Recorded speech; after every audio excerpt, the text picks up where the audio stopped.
Okay, anxiety is spreading through homeless shelters across Multnomah County. Officials are considering cuts at 9 shelters to balance the budget, and it's a move that could push hundreds to find housing fast or return to the streets. On this corner of Portland's Central East Side, Dave hopes for a second chance. Helps a lot of guys that are just getting out of the joint. He just did time at the state prison. Meth and stolen vehicle. The Clark Center shelter has helped him and others, he says, leave that life behind. This is a godsend. They help them out. We're trying to find jobs and housing. I was actually in jail, and they've helped me by giving me a home base to work from. That home base could close come July.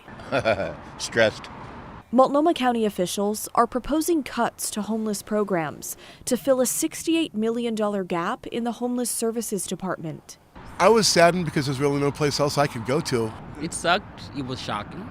In an email to county commissioners last week, the Homeless Services Department proposed closing or reducing services at 9 county-run shelters, cutting a total of 585 beds.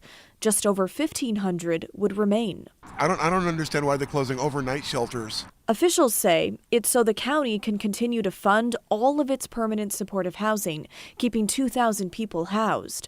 But where does that leave the more than 15,000 people experiencing homelessness in Multnomah County? The closure is going to make it harder for those who don't have the resources to be able to survive out here. If approved, the shelters would close July 1st. We have 4 months, so you have to figure that out. There's a new anxiety knowing it's closing, but as he said, we've been given 4 months.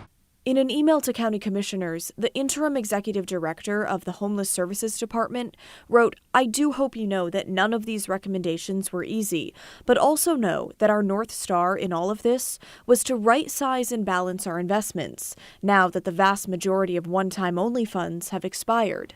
The county's budget battle begins, putting Dave's second chance at risk. Where do I think I'm going to go? God, I hope not on the street again.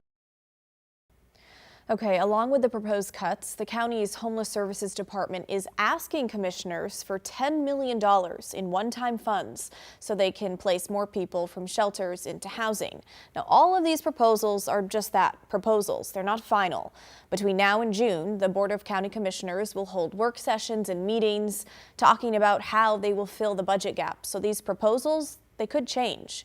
Again, there's a $68 million gap in the Homeless Services Department, mainly due to those expiring one-time funds.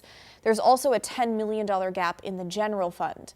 And tonight, we are also hearing from a manager at Transition Projects. That's the group that runs 4 of the shelters currently on the chopping block. He tells us in part, at a time when our community is experiencing historically high levels of homelessness, this proposal would significantly increase unsheltered homelessness overnight. We're calling on our elected officials for a plan that prevents hundreds of people from being pushed out onto the streets. But now we want to hear from you. What do you think about the county closing shelters? Maybe you work or stay at one of the impacted sites. Let us know. Email the story at kgw.com or call and leave us a voicemail, 503-226-5090.